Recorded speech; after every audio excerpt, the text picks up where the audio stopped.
Okay, welcome back. Today we're going to be talking about the various steps that I go over to ensure that I have breeding success with crystal red shrimp.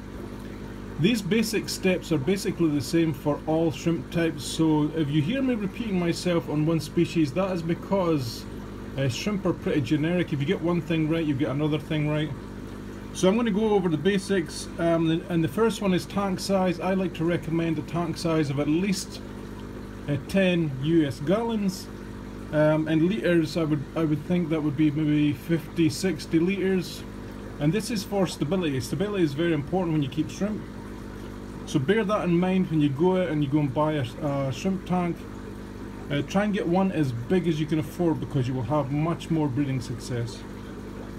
The second point is substrate. As always, in this tank I have Akadama, but that is pretty much a standard crystal red shrimp breeding substrate. This lowers the pH down to a healthy 6.5, and that is what you're looking for with crystals. You're looking for something that lowers the pH down. Step number 3 would be water. With crystals, you basically you want to make the water yourself. I'm not going to lie, you can do this with tap, but you will have much more success if you have your own RO system and make your own water. Basically with crystals, I like to keep my TDS down to roughly about 140, but that is quite trivial. What is important with crystals is that you have stability, which I've already mentioned. So don't get stuck on a pH and don't get stuck on a TDS because it is quite trivial. Step number 4 would be acclimate your shrimp properly. I said that in my previous video, the cherry shrimp video. You probably will have a lot of deaths in the beginning if you don't acclimate your shrimp properly at the start. They will be stressed, you will put them in your tank and you think you will be doing something wrong, when in fact you just didn't acclimate them properly. So bear that in mind. I have videos on how to acclimate shrimp, so do that and you will have a lot of success. Step number 6, food.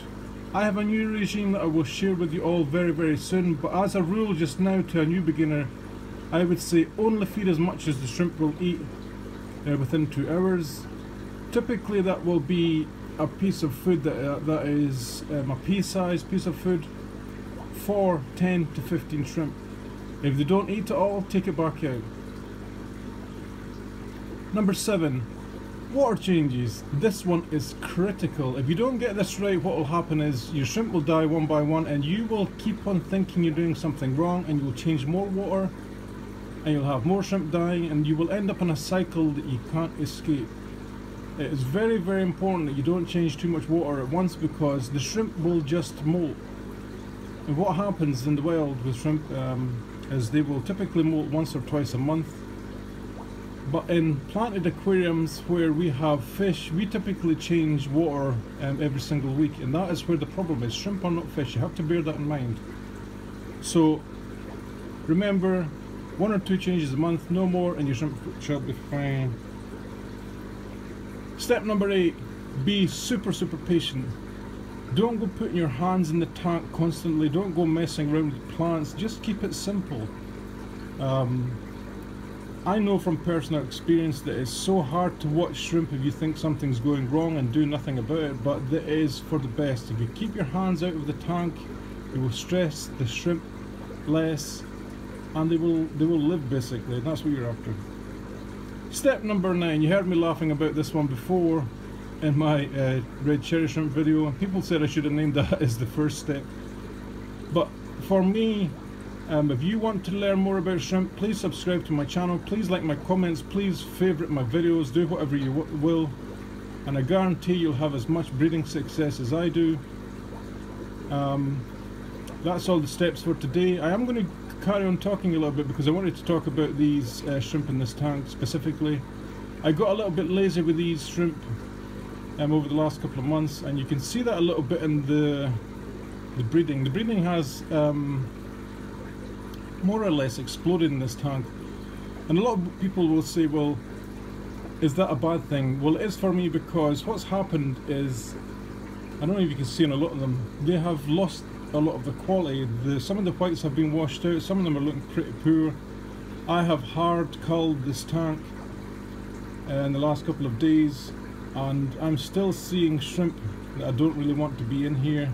And it is important that you do that, because what happens is your tank will get to a limit of its bioload capacity and you will start to see deaths. You will also see males in the tank that you don't want particularly to be there, and there's a chance that they will breed with your best females.